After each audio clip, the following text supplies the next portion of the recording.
पूर्व से ये दंड है उस दंड का भुगतान करना पड़ेगा। जैसे विश्व के 33 देशों में, मेरी विपक्षी पार्टी विपक्षी बोले थे कि 35 देशों में, लेकिन सही से पहले सुनो, पहले सोचो समझो कि 33 देशों में मतदान अनिवार्य है। जैसे ऑस्ट्रेलिया, बेल्जियम, यहाँ पर अगर मतदान नहीं करते हैं तो उनका पासपोर्ट जब्त हो जाता है या फिर उन्हें 3 या 6 माह की सजा मिल जाती है। मेरे विपक्षी साथी या तो विषय को समझ रहे हैं या विषय को समझने का प्रयास नहीं कर रहे हैं।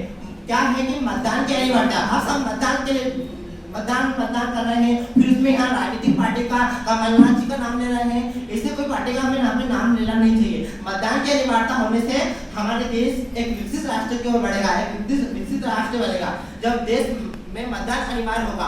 माननीय प्रधानमंत्री और गुजरात के तत्कालीन सीएम श्री नरेंद्र दामोदर दास मोदी ने अध्यक्ष महोदय 2006 में गुजरात विधानसभा में ये बिल पास किया कि निकाय चुनाव में मतदान अनिवार्य होना चाहिए, और गुजरात पहला राज्य बना जब मतदान अनिवार्य हो गया है गुजरात में स्थानीय निकाय चुनाव में। और अगर हमारे देश में 135 करोड़ जनता है, उसमें से 90 करोड़ मतदाता है, जिसमें 2019 लोकसभा चुनाव में केवल 67% लोगों ने मतदान किया है, उससे बाकी मतदान कहाँ गए। और आज जो है कि मतदान में 40% वोट पाने वाले लोग सत्ता में बैठे हैं और 60% मतदाताओं की रजामंदी नहीं है। इससे मतदान अनिवार्य होना चाहिए। यदि मतदान अनिवार्य होगा तो विकसित राष्ट्र बनेगा और भारत का विकास होगा। फिर एक विपक्षी ने कहा था कि लोग दारू साड़ी से लुट जाते हैं, तो यदि मतदान जागरूक होगा, यदि मतदान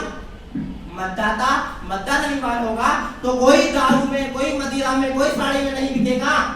जब देश में मतदान अनिवार्य होगा। और दूसरी बात कि गर्भवती महिलाएं, बुजुर्ग दंपति वो नहीं जा सकते, तो उसके लिए ईमेल है, ईमेल के द्वारा मतदान कर सकते हैं। उसके बाद इतनी बड़ी जनसंख्या को हम कैसे कंट्रोल करेंगे, तो उसके लिए हमारे शिक्षा विभाग हो, चाहे वन विभाग हो, सभी विभागों की शिक्षकों की इनकी ड्यूटी लगाई जाती है।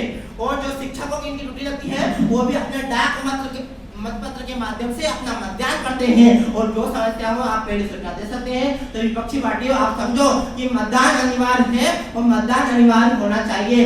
और जो गर्भवती महिला हो या धात्री महिला हो, उनके लिए अलग लाइन लगती है कि धात्री महिला है तो वह इस लाइन में लगेगी मतदान। इसलिए मतदान जरूरी है। मतदान जरूरी जिस दिन होगा उस दिन ध्रुवीकरण की राजनीति बंद हो जाएगी।